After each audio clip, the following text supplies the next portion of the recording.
Hello नमस्कार दोस्तों। आज मैं आपको तरंग के बारे में कुछ इम्पोर्टेंट टिप्स देने वाला हूँ। तरंग क्या है? सबसे पहले हम ये जानने का प्रयास करेंगे।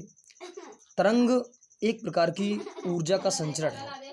जब ऊर्जा का संचरण तरंग, दोलन या उतार-चढ़ाव के रूप में होता है और अ, ऊर्जा एक स्थान से दूसरे स्थान तक संचरित हो जाती है, इसे ही हम तरंग कहते हैं।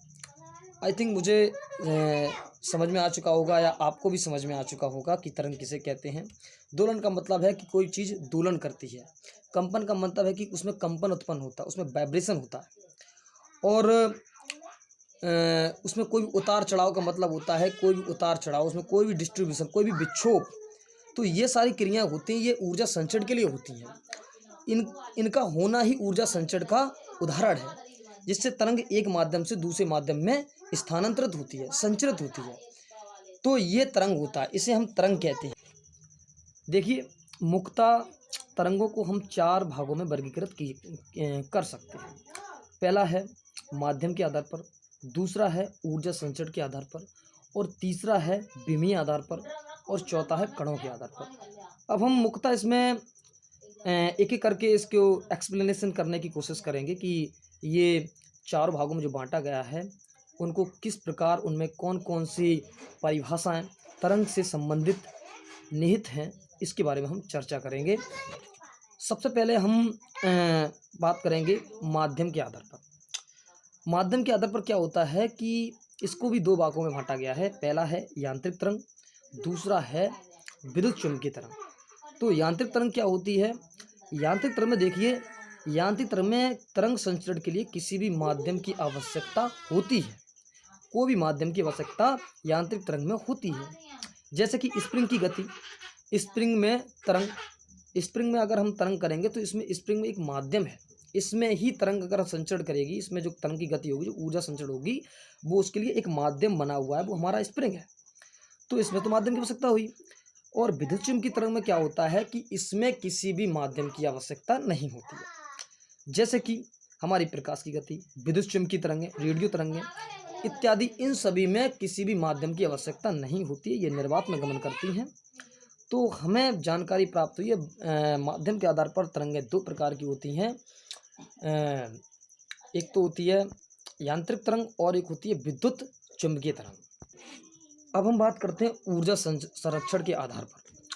ऊर्जा संरक्षण के आधार पर भी हम इनको 2 भागों में बाँट सकते हैं। पहला होता है प्रगामी तरंग और दूसरा होता है अप्रगामी तरंग। प्रगामी तरंग वास्तविकता होती क्या है, इसके बारे में थोड़ी जानकारी ले लेते हैं। प्रगामी तरंग होती है कि इसमें तरंग की गति एक नियत वेग से आगे की तरफ बढ़ती है।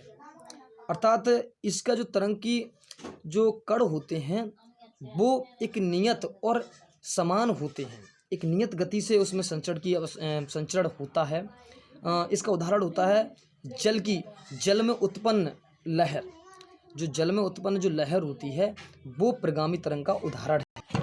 और इनमें क्या होता है कि इनका जो कण होता है, उनका जो आयाम होता है, जो कण कंपन करते हैं, उनका जो आयाम होता है वो बराबर होता है।